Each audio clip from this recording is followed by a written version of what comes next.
नमस्कार, मी ऋतुजा JPR चॅनलच्या आपलं कोकणमध्ये स्वागत करते। बातमीला सुरुवात करूयात मुंबई गोवा महामार्गाच्या बातमीपासून। पण त्याआधी जर का आपल्याला आपलं कोकण हे आपल्या टीव्ही स्क्रीनवरती दिसत नसेल तर आजच आपल्या जवळच्या केबल ऑपरेटरशी संपर्क साधा आणि चॅनलही सबस्क्राइब करा।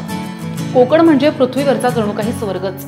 हिरवीगार झाडी, डोंगर, नद्या, इतिहासाची साथ देणारे ऐतिहासिक गड किल्ले आणि पर्यटनासाठी स्वच्छ असा समुद्र किनारा ही एक कोकणाची ओळख। पण आपण ह्या ठिकाणी जर का मोटारीने जात असाल तर ही बातमी आपल्यासाठी महत्त्वाची आहे। बातमी खासदार सुनील तटकरे आणि मंत्री आदिती तटकरे यांच्या मतदारसंघातली। आपण जर मुंबई गोवा महामार्गावरनं प्रवास करतायत तर आपल्याला प्रवास करताना आपल्या ठरवलेल्या ठिकाणी जाण्यासाठी जो काही कालावधी आपण ठरवलेला असेल किंवा त्या ठिकाणी पोहोचण्याची जी काही वेळ ठरवलेली असेल तर त्या वेळेत आपण 2 ते 3 तास अधिक लागतील असं समजूनच प्रवासाला सुरुवात करा।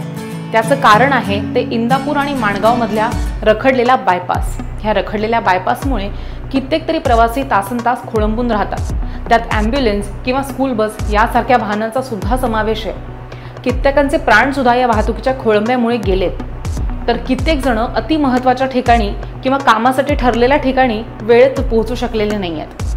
हळदी समारंभासाठी निघालेली मंडळी थेट दुसऱ्या दिवशी लग्नाला पोहोचल्याचा सुद्धा घटना घडल्या आहेत। आणि अशा ह्या सगळ्या समस्यांना अनेकांना तोंड द्यावं लागलेलं असेल।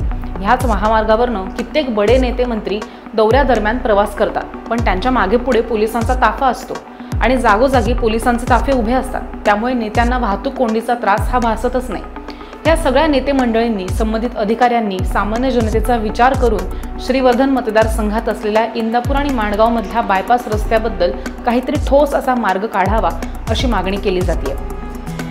आपलं कोकण ह्या लोकप्रिय चॅनलवरती प्रसारित करण्यात आलेल्या ह्या बातमीबद्दल आपली प्रतिक्रिया सुद्धा आम्हाला कमेंट बॉक्समध्ये नक्की कळवा आणि बातमी आवडली असेल तर इतरांना सुद्धा शेअर करायला विसरू नका।